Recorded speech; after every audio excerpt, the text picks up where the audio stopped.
children, in this session we will start the new topic that is probability, या जिसको हम लोग कहते हैं प्रायिकता। तो इसके बारे में आप लोग ऑलरेडी प्रीवियस क्लासेस में थोड़ा बहुत पढ़ चुके हैं। तो उस चैप्टर में हम लोग जो कुछ पढ़ेंगे अभी उससे कुछ रिलेटेड टर्म्स के बारे में जानना ज़रूरी है, जिसमें सबसे पहला है रैंडम एक्सपेरिमेंट्स। तो इसका क्या मतलब होता है, जैसे हमारी डेली लाइफ में बहुत सारी ऐसी एक्टिविटीज़ करते हैं कि इससे कुछ नहीं फ़र्क पड़ता कि उनको हम कितनी बार करें, लेकिन हमें ये पता होता है कि उसके कुछ पर्टिकुलर रिजल्ट्स हैं, उसमें से कुछ आएंगे। जैसे ट्रायंगल्स ले, हम चाहे अलग अलग शेप के चाहे जितने ट्रायंगल्स लें, सबके तीनों एंगल्स को हम नापेंगे, हम देखेंगे some of the all three interior angles of a triangle is 180 degree. इस तरह से बहुत सारी इवेंट्स हम कर सकते हैं उनको।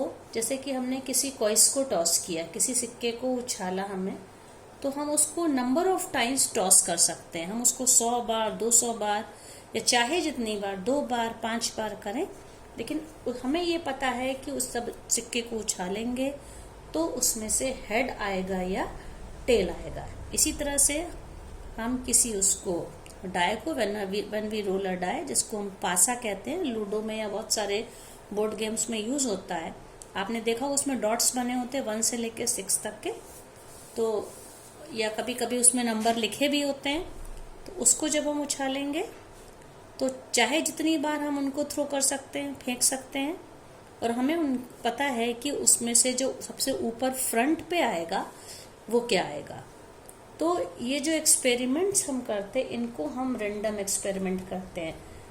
जैसे कि for example when a coin is tossed, तो इट मे बी हेड और टेल, जो ऊपर आएगा, जो हमारी ऑब्जर्वेशन होगी। सो टॉसिंग अ कॉइन, किसी भी कॉइन को उछालना, किसी डाई को, when we throw a die, वो जो पासा होता है उसको उछाले, या मान लीजिए ट्रायंगल के हम बहुत अलग अलग डिफरेंट, हम लोग बहुत सारे ट्रायंगल्स बना के उनके तीनों इंटीरियर एंगल्स को मेजर करें। तो ये सब हम जो एक्टिविटीज करते हैं, जिनके फिक्स्ड रिजल्ट हमें पता है क्या हो सकते हैं, उनको हम क्या कहते हैं, रैंडम एक्सपेरिमेंट। दूसरा है आउटकम्स। कोई भी हम रैंडम एक्सपेरिमेंट करेंगे तो उसका जो रिजल्ट होता है वो उसको आउटकम कहते हैं। सब जैसे मान लीजिए when we roll a die, जैसे हम लोगों ने उसका पासा, उसको उछाला, और लूडो के गेम में भी जैसे होता है, तो उसमें नंबर्स कौन से हो सकते हैं, उसमें या तो 1 आएगा या 2 आएगा, 3, 4, 5 और 6। इनमें से कोई ना कोई फ्रंट वाले नंबर पे आएगा, तो हम कहेंगे ये सारे हमारे आउटकम्स हैं। ठीक है। तो जो हमने एक्सपेरिमेंट किया, जो हम लोग की एक्टिविटी थी, उनको रैंडम एक्सपेरिमेंट कहेंगे। जैसे हमने किसी कॉइन को उछाला, तो tossing a coin, it is a random experiment. और कॉइन को उछालने के बाद हमने देखा उसमें या तो जो हेड आ रहा है या टेल आ रहा है, तो वो उसके आउटकम्स हैं। तीसरा है सैंपल स्पेस। अब सैंपल स्पेस क्या होता है, कोई भी रैंडम एक्सपेरिमेंट में जितने भी आउटकम्स होते हैं, उनका जो सेट बनता है उसको हम कहते हैं सैंपल स्पेस। जैसे मान लीजिए हमने when we roll a die, हमने कॉइन को उछाला, तो हमारे पास इनमें से ये सब आएंगे, तो 1, 2, 3 ये सारे आउटकम्स हैं। इनमें से कोई एक ही आएगा। इनके सेट्स को, इसको हम कैपिटल S से डिनोट करते हैं। सेट को हम, जितने आउटकम्स हैं उनके सेट को क्या कहते हैं, sample space. And each element of the set, मतलब या तो हम 1 आएगा या 2 आएगा या 3 आएगा, 4 आएगा, 5 या 6, इनको हम कहते हैं सैंपल पॉइंट। मान लीजिए हम लोगों ने किसी कॉइन को उछाला, तो हमारा एक कॉइन को अगर हम उछालते हैं तो सैंपल स्पेस क्या होगा, आइदर हेड, जिसके लिए हम सिंबल यूज कर रहे हैं कैपिटल H, और टेल। तो 2 आउटकम्स होंगे। Throwing a coin is a random experiment where outcomes are either head or tail, and the sample space is a set of all the outcomes. In this case we have 2 outcomes, head or tail. अब sample space के elements के लिए हमने क्या symbol use किया है, sample point. तो यहाँ पे 2 सैंपल पॉइंट हैं, H and T।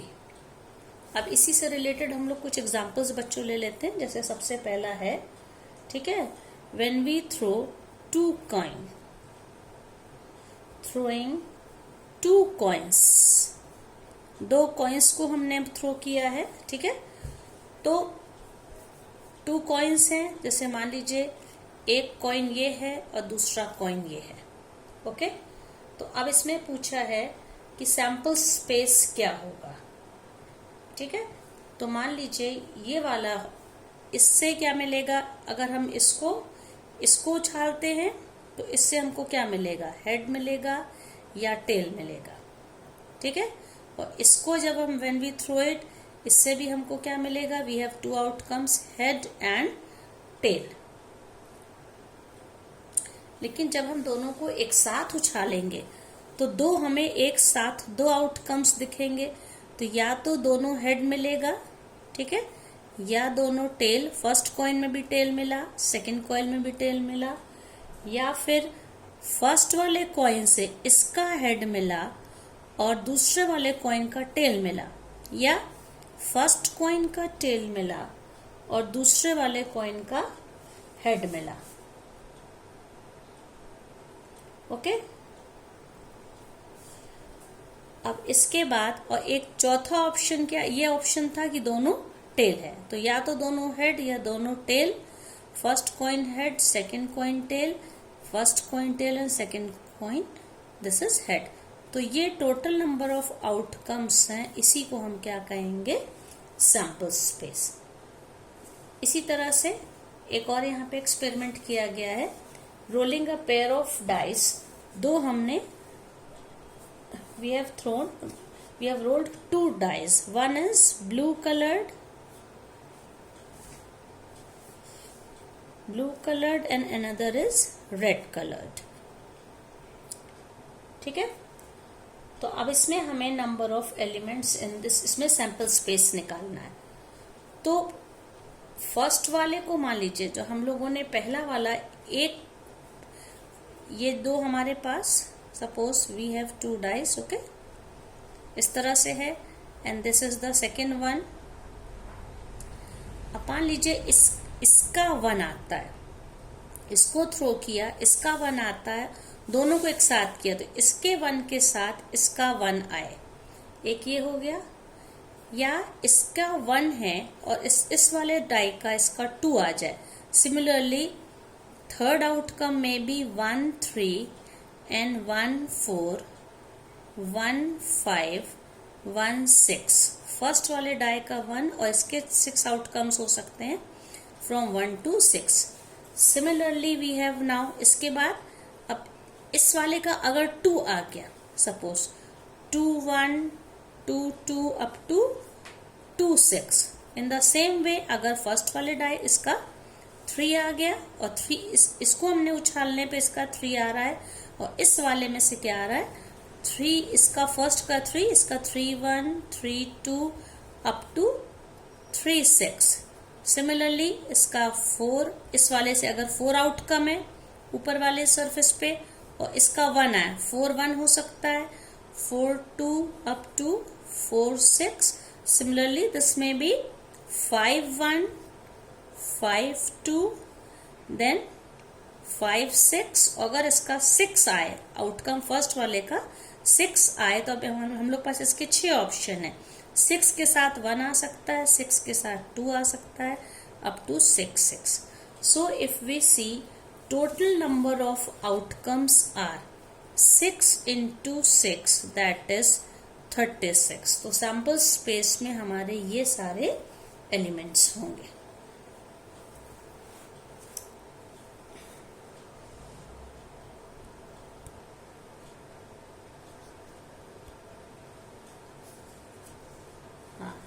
Now see children, one question.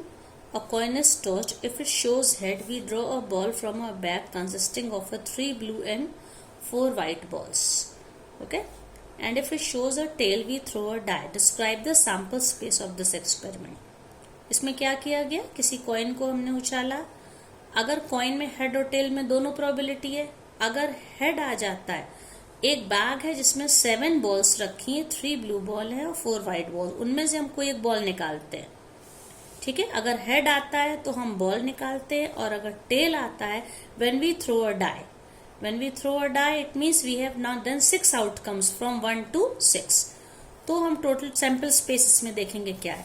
तो हम इसमें जो, क्योंकि बॉल जो बैग में बॉल है, 3 ब्लू बॉल को हम कैसे डिनोट करेंगे, B1, B2 और B3 से, और 4 व्हाइट बॉल्स हैं, W1, W2, W3 और W4 से व्हाइट बॉल्स को हम लोगों ने डिनोट किया।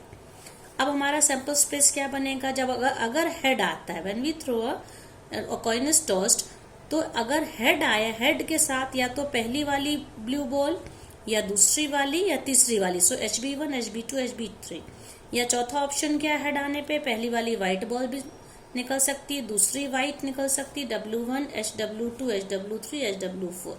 आउट ऑफ 7 बॉल्स कोई भी एक बॉल हेड आने पर आ सकती है। तो ये बॉल के साथ आउटकम हो गए। अब अगर टेल आ गया, तो टेल आया तो हमको क्या करना है, we have to throw a die, roll a die. तो हम लोग जब पासा उछालेंगे तो टेल के साथ उस पे नंबर डाई पे या तो 1 आएगा या 2 आएगा या 3 आएगा, 4, 5, 6। So these are the sample point for the sample space. एक और क्वेश्चन है बच्चों, देखिए, consider an experiment in which a coin is tossed repeatedly until a head comes up, describe the sample space. इसका ये मतलब है कि कॉइन को हमें एक टॉस करना है, उछालना है किसी सिक्के को, और तब तक उछालना है जब तक कि हेड ना आ जाए, और हेड आ जाएगा तब हम रोक देंगे। तो इसमें देखिए बच्चों, इसमें क्या होगा, मान लीजिए हम लोगों ने जैसे ही when we toss a coin, हमने जैसे ही उछाला पहली बार में ही हेड आ गया, तो हमारा खत्म हो गया वहां पे। या फिर दूसरा क्या ऑप्शन है, फर्स्ट थ्रो पे हेड आया लेकिन फर्स्ट थ्रो पे टेल आ गया, जैसे ही टेल आया हमें दोबारा उसको थ्रो करना है, तो टेल आ गया तो हमने सेकंड टाइम उछाला, सेकंड टाइम हेड आ गया, तो वहां पे हम अपना एक्सपेरिमेंट खत्म कर देंगे। ठीक है, ये तो, और मान लीजिए फर्स्ट थ्रो पे टेल आया, सेकंड थ्रो पे भी टेल आया, तब तक हमें इसको उछालते रहना जब तक हमें हेड ना मिल जाए। तो हेड हो सकता है पहली बार में मिल जाए, हो सकता है सेकंड थ्रो में मिले, हो सकता है ये थर्ड थ्रो में मिले, या फोर्थ थ्रो, मतलब 3 बार लगातार टेल आया, हमको लगातार इसको उछालते रहना, चौथी बार में हमें हेड मिले, या फिर ये हमें 5वीं बार में मिले। तो इस तरह के क्वेश्चंस का जो सैंपल स्पेस होता है, ये एक इनफाइनाइट सेट होता, हमें पता नहीं होता है कि कितनी बार थ्रो करने पे हमें हेड मिलेगा।